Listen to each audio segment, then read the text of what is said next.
Kina Grannis, and you're watching Moshcam. I think on the one hand, Dear River is fun because it makes me feel really happy and everyone's singing along. What other? Forever Blue is, I wouldn't say fun, but it is emotionally fulfilling in that it's like really, it's always emotional when I play it, so I feel a lot, even though it's not a happy thing per se. Oh boy. It was an interesting thing. I went on a lot of writing retreats for this album, so I would kind of go off in a little cabin by myself.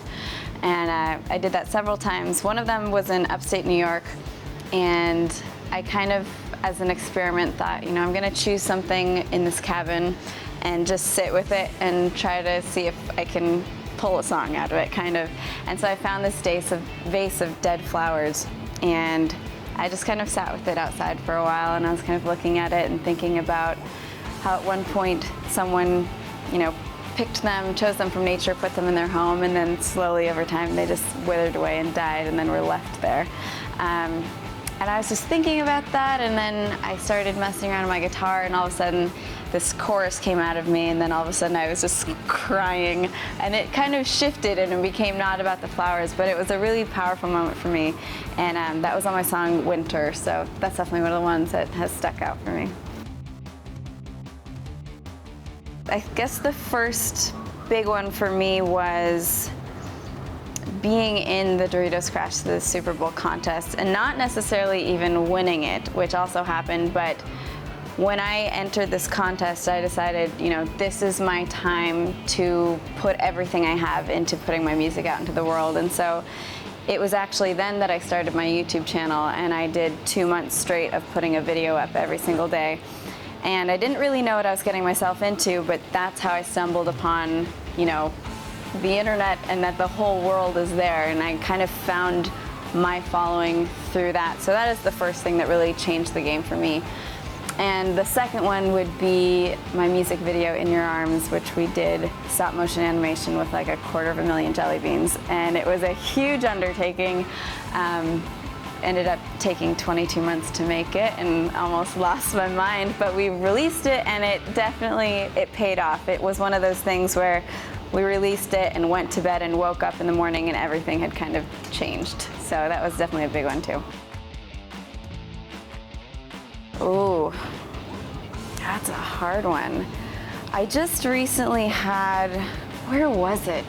I just did a short European run, and I think there was a show in Amsterdam maybe where they sang along to every single song. And it's something that I'd never experienced before, but I'd start every song on the new album, they were just belting it back at me. It was actually really emotional for me because I was like, I didn't know you've listened to the album, oh my God, but it was awesome. Okay, I've been working on this one because I never really had one, but I've just started playing with a band. So now that there's more people, it feels like we should be doing something. So we're still working it out, but it basically entails a little stompy clap routine and then going around in a circle freestyle rapping. And it's horrible, but it kind of like gets the jitters out, and then we're ready to go.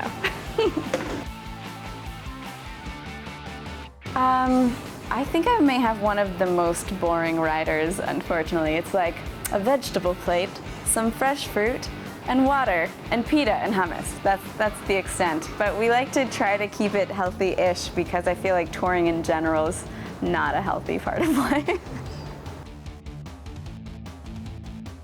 One that has always stuck out to me, I always do meet and greets after my shows, and this one girl came, she was really sweet, and we talked for a bit, and then she said she had a gift for me.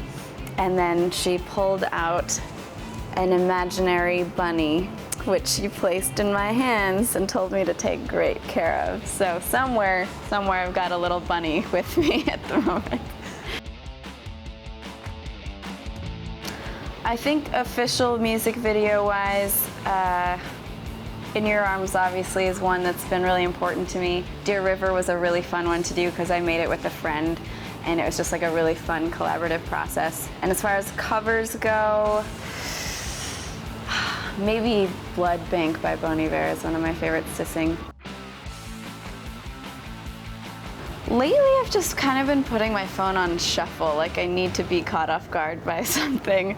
But I feel like I'm at that point where I'm looking for something new. Like I've listened to all my albums on repeat so many times, I'm like waiting for that next thing to catch me.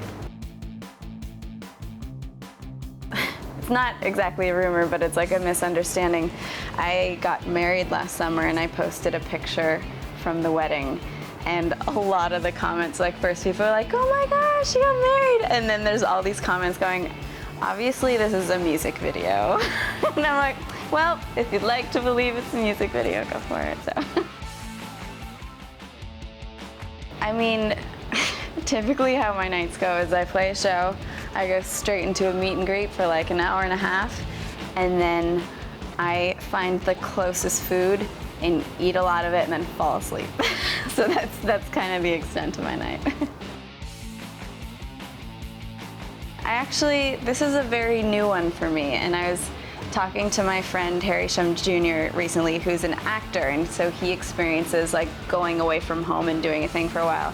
And he was saying that for him, it's really important to wake up earlier and have like a couple hours where you do your things that connect you to your life. So calling people back home and exercising and doing those things. And I feel like it's really easy when you're on the road to get caught up in just like doing all the craziness and then just sleeping in as long as you can. But recently I'm starting to realize I do need to make a space for myself and grounding myself and reminding myself who I am and stuff like that. For more of this, subscribe here.